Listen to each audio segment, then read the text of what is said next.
Hello प्यारे बच्चों, मैं एच के चौहान आहान एकेडमी में आप सभी का स्वागत करता हूं। बच्चों, हमने सीटेट की सीरीज शुरू कर चुके हैं और आप नए हैं तो मेरी वीडियो को ज़रूर देखें और चैनल को सब्सक्राइब करें और मेरी वीडियो उन बच्चों तक ज़रूर पहुंचाएं जो पेड क्लासेस नहीं ले सकते हैं।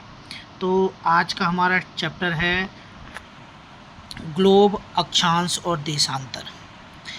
इस टॉपिक से भी काफ़ी प्रश्न पूछे गए हैं। आज हम इसको डिटेल में पढ़ेंगे, फिर इसके एमसीक्यू क्वेश्चन देखेंगे जो एग्जामिनेशन में पूछे गए हैं। चलिए शुरू करते हैं। तो पहला टॉपिक हमारा यहाँ पर क्या है? ग्लोब। ठीक है, तो ग्लोब हम पढ़ेंगे।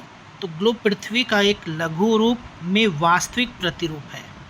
ठीक है, तो जो हम ग्लोब देखते हैं वो पृथ्वी का रियल मॉडल बनाया गया है।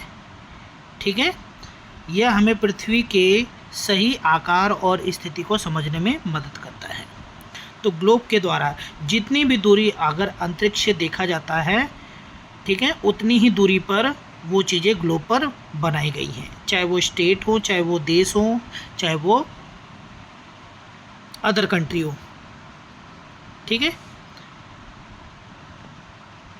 चलिए आगे देखिए। अक्ष। ग्लोब पर एक सुई झुकी हुई अवस्था में होती है जिसे अक्ष कहते हैं। ग्लोब इसी अक्ष के चारों ओर घूमता है। ठीक है, तो ध्यान रखना है कि जो ग्लोब होता है, ठीक है, तो ये पार्ट होता है, ये झुका हुआ पार्ट होता है। इस वाले पार्ट को हम क्या करते हैं? अक्ष कहते हैं। ठीक है, जहाँ से वो घूमता है। अगला हमारा टॉपिक है ध्रुव। ग्लोब पर वे दो बिंदु जिनसे होकर सुई गुजरती है उत्तरी ध्रुव और दक्षिणी ध्रुव कहलाते हैं। तो ये जो सुई है, ये जो ग्लोब को से आर पार जा रही है, तो ये ध्रुव उत्तरी ध्रुव है और ये दक्षिणी ध्रुव है, नीचे वाला पार्ट। ठीक है, उत्तरी ध्रुव और दक्षिणी ध्रुव। चलिए आगे चलते हैं।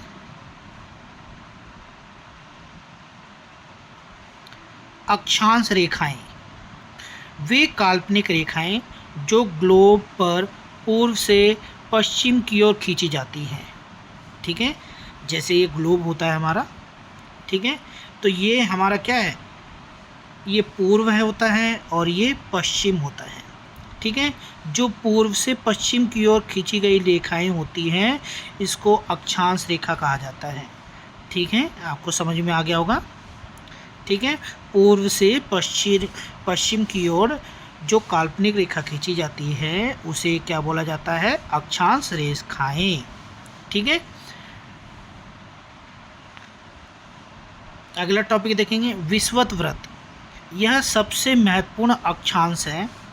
यह पृथ्वी को दो बराबर भागों में, उत्तरी गोलार्ध और दक्षिणी गोलार्ध में बांटता है। ठीक है, तो अब यहाँ पर देखेंगे कि ये जो ग्लोब होता है इसको दो भागों में बांटने वाली जो रेखा होती है इसको विषुवत वृत्त बोला जाता है। ठीक है, ये टॉपिक विषुवत वृत्त। ठीक है, अगर डिग्री की बात करें तो ये 0 डिग्री पे होता है, ये याद रखना है। ठीक है, ये देखो यहाँ पर लिखा हुआ है 0 डिग्री। ठीक है, अब इसमें हम प्रमुख अक्षांश पढ़ेंगे और ये आते हैं पेपर में। आपको ध्यान रखना है कि ये जो ग्लोब है इसको दो भागों में बांटने वाली रेखा को हम क्या करते हैं? विषुवत वृत्त। ठीक है, इसके ऊपर जो रेखा खींची जाती है 23.5 डिग्री पे, ठीक है, उसको कर्क रेखा कहा जाता है। ठीक है, और उसके विषुवत वृत्त के नीचे सेम 23.5 डिग्री पर ये मकर रेखा होती है। ठीक है, फिर इसके ऊपर एक और लाइन होती है, एक और रेखा खींची गई है अक्षांश। ठीक है, जिसको हम बोलते हैं आर्टिक वृत्त। ठीक है, और नीचे वाली जो रेखा होती है, एक और नीचे लाइन खींची जाती है, इसको बोलते हैं अंटार्कटिक वृत्त। ठीक है। और इसका डिग्री याद रखना है, ये 66 66.5 डिग्री उत्तर की ओर और ये 66.5 दक्षिण की ओर। तो ये उत्तर, इसके ऊपर उत्तर, नीचे दक्षिण। ठीक है, आपको समझ में आ गया होगा। और ये इसके डिग्री आपको ज़रूर याद कर लेनी है। चलिए आगे चलते हैं। अब कह रहा है ताप कटिबंधीय। ठीक है, तो कह रहा है उष्ण कटिबंधीय।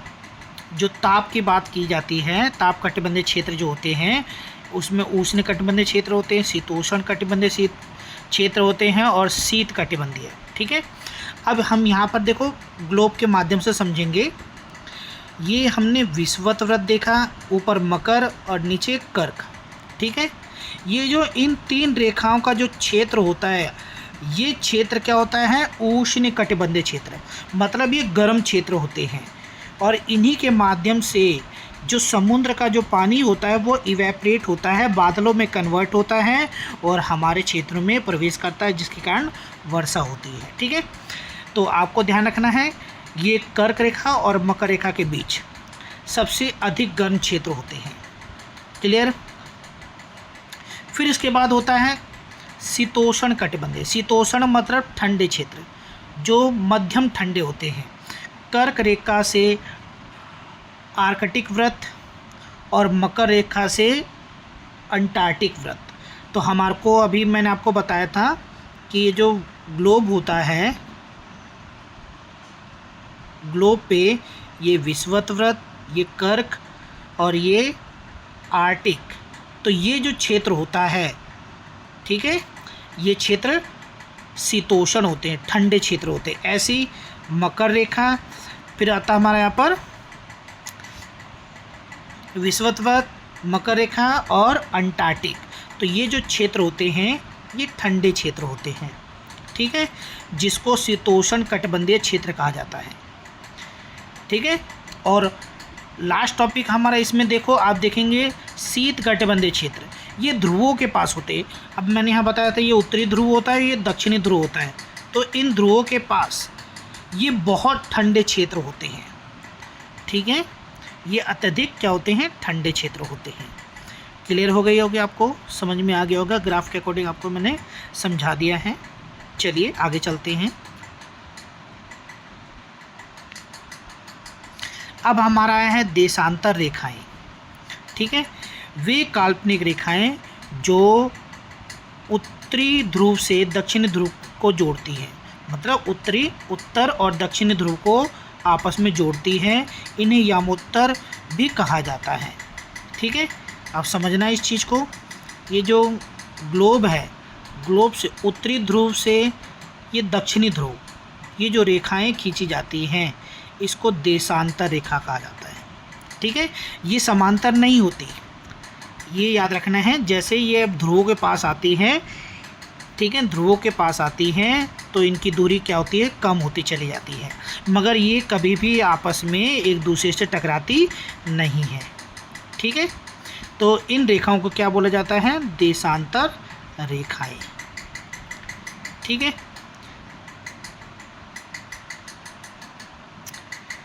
प्रधान यामोत्तर, यह लंदन के ग्रीनविच से गुजरती है। ये आपको ध्यान रखना है।